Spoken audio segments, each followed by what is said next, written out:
Broadcasting from Boston, Massachusetts, the Smart Cities podcast is the only podcast dedicated to all things smart cities. The podcast is the creation of ARC Advisory Group's Smart City practice. ARC advises leading companies, municipalities, and governments on technology trends and market dynamics that affect their business and quality of life in their cities. To engage further, please like and share our podcast or reach out directly on Twitter at Smart City Viewpoints or on our website at www.arcweb.com/industries/smart-cities.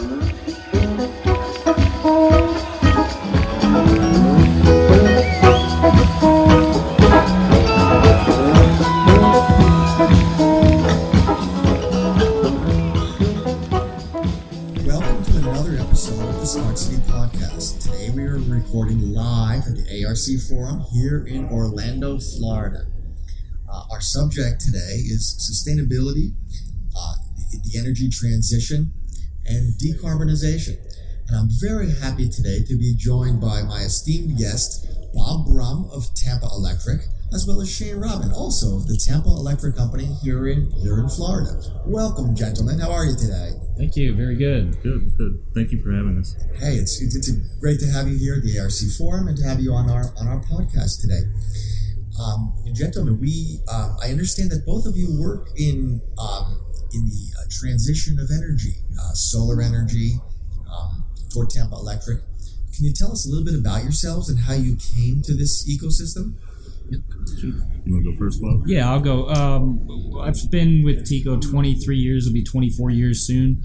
And I started in telecom and then transitioned to IT and been in IT for almost over 25 years. So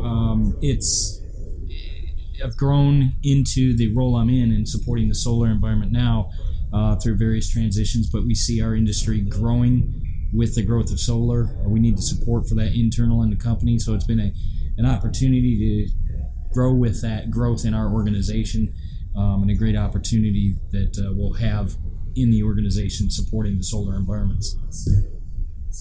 Yeah, for myself, I owned my own IT business for about 13 years before joining the TECO team about 7.5 years ago. I came into the IT department just working strictly IT, but then we started a few years ago putting in solar sites and then more solar sites, and I was involved. My involvement was installing the software that they're running the HMIs and the data historians on, so I had some familiarity with it. And then a couple of years ago, they kind of realigned the IT department, and they opened up some opportunities to work IT specifically for solar generation. A big part of our goal as a company, decarbonization, zero net carbs, emissions. So it's a big focus for a lot of companies, and TECO's no different. And it just really was exciting to think about something you're on the cutting edge of something that's new technology, being able to be involved in making a difference in reducing, our carbon footprint as a company. That's great. Can you comment about TECO and renewable energy? I know both of you focus on solar and PV. Does TECO get involved in other types of renewable energy, like wind or other projects? They're not in the wind. The statistics of it don't show favorable. We've converted most of our traditional plants over to a gas-powered turbine systems. So that's a big plus for what we're doing. We own a gas company throughout the state of Florida, People's Gas and New Mexico Gas down in New Mexico too. But solar has been a big growth. The megawatt percentage we can get through that clean energy is growing, and they see a big opportunity of it. So, yeah. Well, certainly this is the Sunshine State, of course. So, can you outline some of those solar projects for TECO and your role in them? Go ahead, Shane. You guys have more experience with that.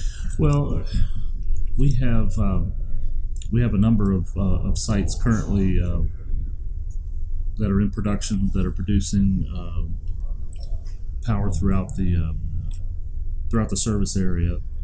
We have several that are being built this year and more next year. So as land is purchased and permits are approved and things, there's a huge process that thankfully our department doesn't have to deal with. But once they get all of that stuff lined up, then construction begins, and then eventually we get involved when there's need for SCADA control. That's interesting. I'm guessing that permitting process does take a lengthy amount of time. Yes. It can. Well, you have a number of things that can go into it, depending on where the property's at, how close it is to other residents. There's really not a I can't think of the word that I'm trying to think of. But from an environmental standpoint, it's not like you're putting something hazardous in, but it is visually you can see it.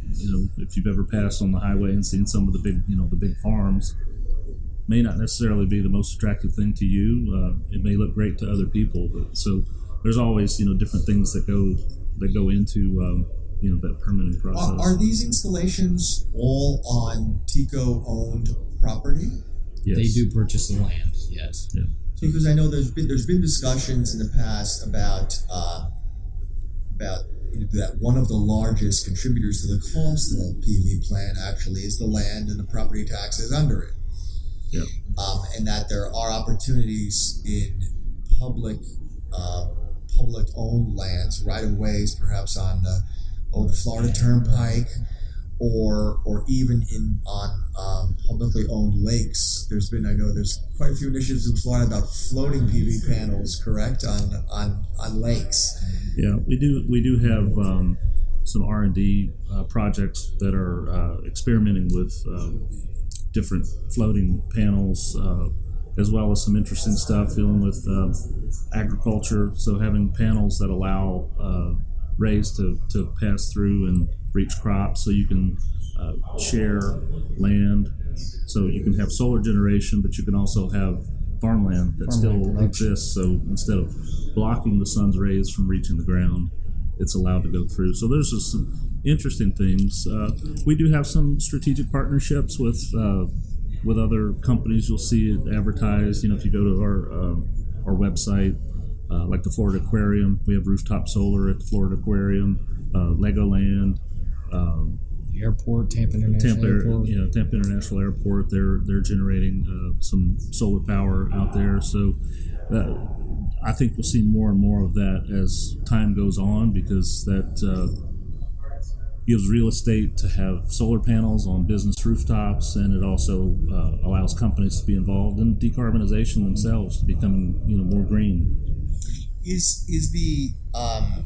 Are these initiatives under the regulated or unregulated part of your business? Is that a question you feel comfortable to answer? Well,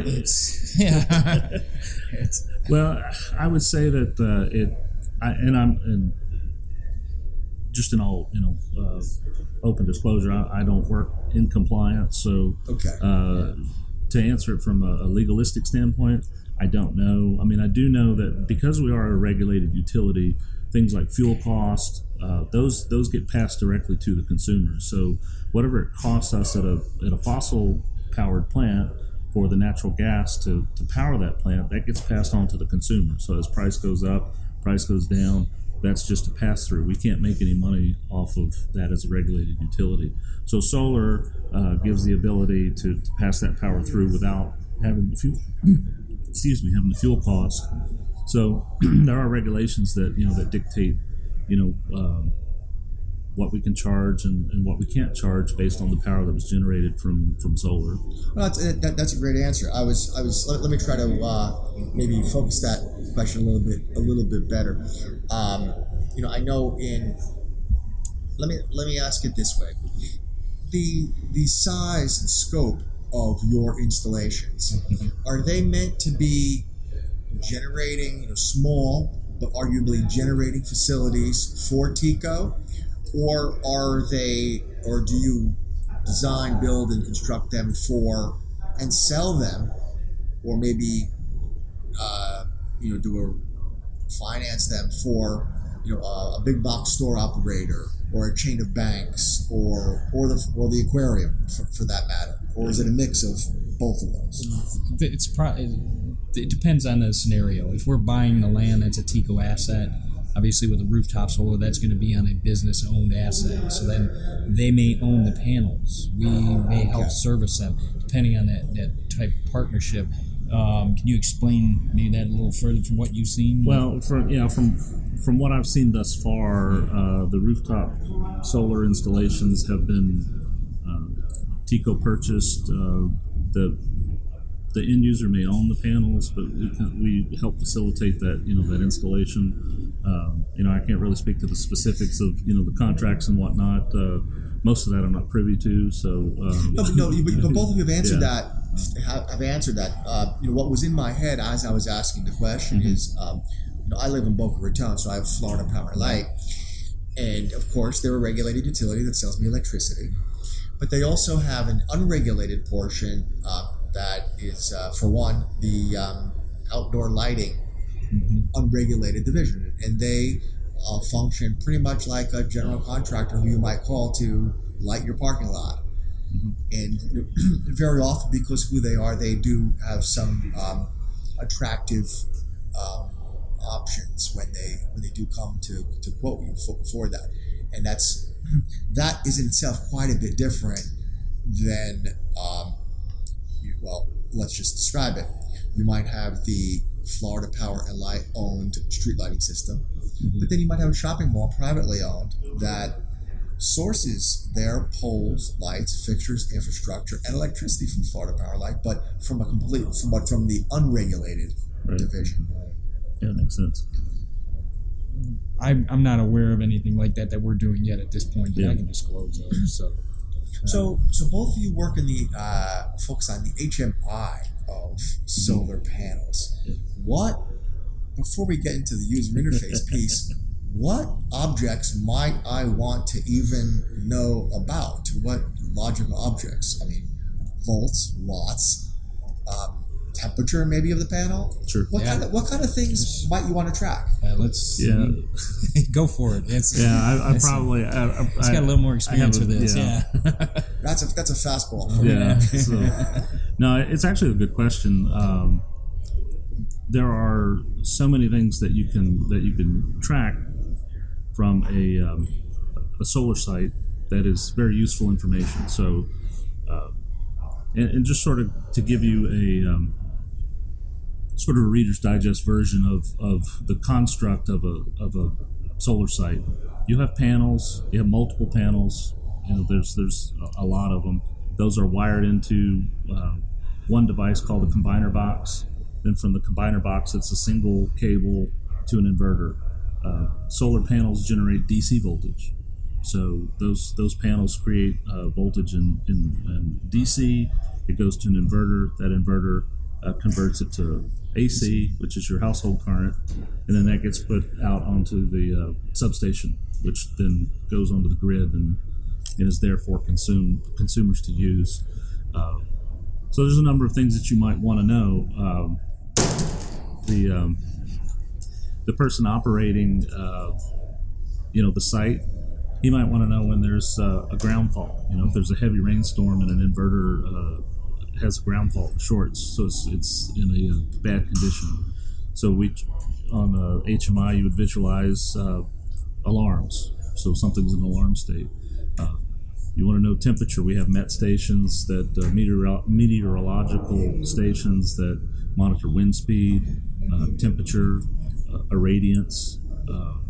There's follow the sun patterns. During the day it'll change directions based on where the sun is. We have trackers that track the angle of the sun, so you get your most optimal angle with the panels. So as the sun moves overhead. So the panels are not fixed. They're on on servo motor. Right. Yeah, most installations are mobile, if you will, movable. So the trackers will use different weather information, time of day, to adjust for the angle of the sun to maximize the amount of irradiance that a panel receives. So most of your objects are, from the panel, voltage, current. Sure. Are you watching the temperature of the panels? There are, well, it depends on the manufacturer of the panel. The manufacturer of all the equipment sort of dictates what's available. So some panels have backup module temperature. You can also, if you don't have that, then you can use your MET stations for sort of ambient temperature. You can see if the ambient temperature around the panels is within a certain range. The inverters themselves generate heat, so there's typically temperatures involved with those. You can kind of see where they're at.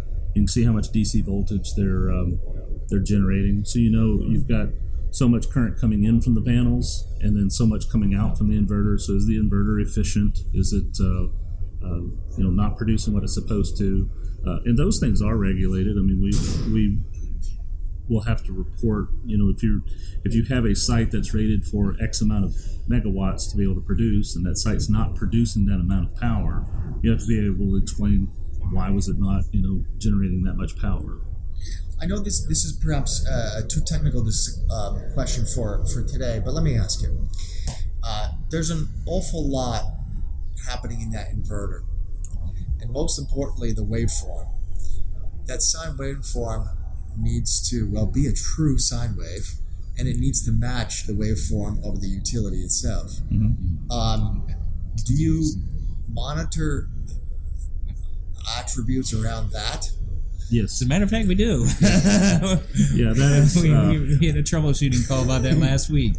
Yeah, we had to work on that very issue with because of the data that we were able to bring out, and engineering being able to, somebody that doesn't even work at the plant is able to look at our historian data that's coming out, and so he can use visualization tools to trend and see what's been going on with certain aspects of the site. So if he sees something oscillating that's not supposed to be, then he comes to us and we can go in and adjust the plant controller, the PLC, make tweaks based on their recommendations, because you can see what it's set for, what people much smarter than me can calculate out to say this is what it should be. You put in the numbers and then watch the data.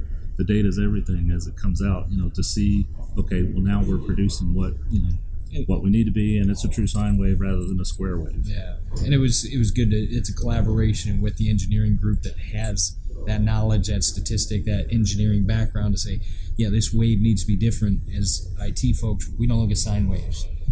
We may understand what they are, but they definitely know it has to be within this range. And then we understand numbers, and we can certainly tweak that to get to what you they want need. 60 cycles and not 59. What I understand, or else there's trouble. Yeah. For those smaller installations, like the retail, the homeowner, do they backfeed that power back to the utility? There are some net meter customers, as I'm aware of, that can backfeed power back into the grid. Yeah, I have it on my house, and that's what I've got, a net meter situation. I feed it back into the grid for the carrier I have, for the power company. That's good we have you as a guest. From what I understand, that is a delicate situation in terms of you do need a very high quality inverter to make sure that you do get a true sine wave and not a step wave, and that it is rock solid on 60 cycles a second. And it's got to be synchronized too. Yeah, that's the biggest thing, is the synchronization, because when they install that, for instance, on a house, when they did mine, they were working with the power company to make sure the installation company made sure the waves were proper, made sure they were synced, and then when they put in that net meter, they're working with the power company. Are you seeing what we're seeing? Are you seeing this? So there's that match. So they make sure you're not, throwing all this oscillation or extra power onto the grid. The other thing, as a homeowner, there's a liability policy, that's addition that you put on your home for those, because you are putting power onto the grid. And in instances of outages, that sun's out, you're still producing power out onto a possibly open line. That helps to protect both sides, that nobody gets hurt. So there's a policy in place so that you don't, in case something were to happen, people are covered. I mean, that's an understated situation. It really is a big one. Yeah, it's really a big one. In a larger sense, it's interesting to us at ARC, particularly our energy team here, that when we think of utilities, in many years ago, it was electric utilities. They made the power, made electrons on a wire on one end, and they counted it on the other end. Yeah. And we're now in a world that's evolving where, the generating plant at large generating plant is not the only generator of electrons. So the utilities are, in my mind, evolving to be more of an ISP and managing network traffic of electrons. Right. There's some here and they're going to need to go there. And that's an entirely different business model and is just a heavy lift. True. One of my colleagues calls this the largest integration project of all time in transitioning from the generating plant down to the meter, now to this peer-to-peer network of all kinds of things. And of course, it's only complicated when you buy an electric vehicle and you try charging. You and your three neighbors charge on one transformer. And then if something were to happen, you could pull, with the smart meters, you can pull that power back if needed. So it's pulling it back onto that grid. Like you said, you're managing the power from a different location, but that power is coming not just from your source, but from that house, the neighbor down the street, or 4 or 5 people in a subdivision. So it's really an interesting It will be interesting to see what arbitrage, which is what I would call it, will happen, whether it's once you have these sources and loads that are much more variable, let's say, than what we had in the past. Mm-hmm. So I think of if there's 3 or 4 homes on a transformer, typically, more or less, but what happens if 2 have electric vehicles and 2 have solar, 1 has wind, for example, and you've got loads and sources going up and down, and the wind's if it's nighttime and the wind's not blowing, and yet 3 electric vehicles want to get charged on 1 transformer, who gets priority? Who pays more, maybe, or maybe who has a lower battery percent charge? We don't know yet. Yeah. All those kinds of things are going to need to be figured out by someone. So a lot of burgeoning opportunities, on both sides from a business standpoint. Generating power, being able to produce clean, reliable power for people to use, as well as what the consumers are going to do with that. With some of the things with the electric vehicles, like we've talked about. Also with other things technologies that may come out that we don't even know yet. But it's an exciting time being on the cusp of what seems like a limitless opportunity to make life better for people. Certainly. Before we, it sounds like we're going to a conclusion here, and I'm not necessarily ready for that. We're here at the ARC annual forum, and this is all about automation, process automation, and control systems. So, I've neglected to ask you about the HMI and all of the intricacies about that. We talked about the foundational infrastructure, the solar panels that are out there, the inverters, the connectors, perhaps some gateways. Perhaps you can shed a little bit of light on at a high level about communication backbones. How does that solar plant? Your HMI is probably not out in the field. It's probably at some other location in Tampa. Well, they can be. They can be out in the field. I'm sure, but you're not. I don't think you're standing there with the cabinet all day. Oh no! A stainless steel box on the side of the road. Right. So can you talk about the backhaul, and then what what does your software look like? What does a typical operation center look like for a TECO solar plant? Well, you're seeing now there's a plethora of different types of solar sites that are being built, but our general commercial grade big, what we call our big solar sites that are generating power for the general consumers.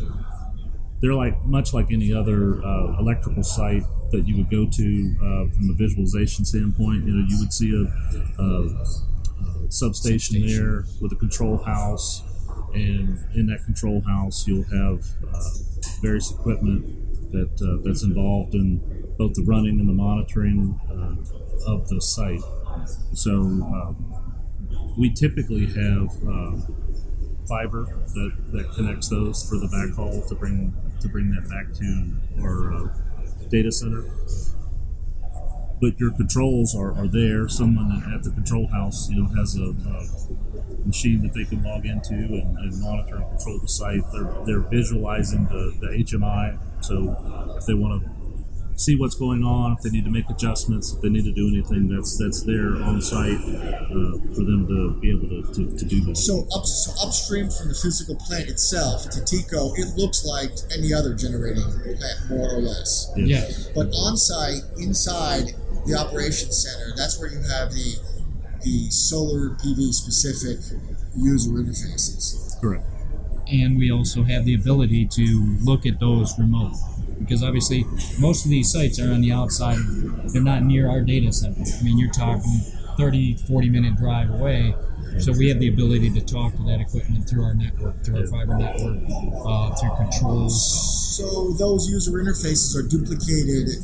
They're on site. There's a read-only copy. There's another one somewhere. Yeah, we have a read-only copy that people can use to view, but they can't control. So if someone, if a manager or even the president of the company wanted to take a look and see what a particular site was doing, or we give them dashboards through the HMIs that they can see what all the sites are doing.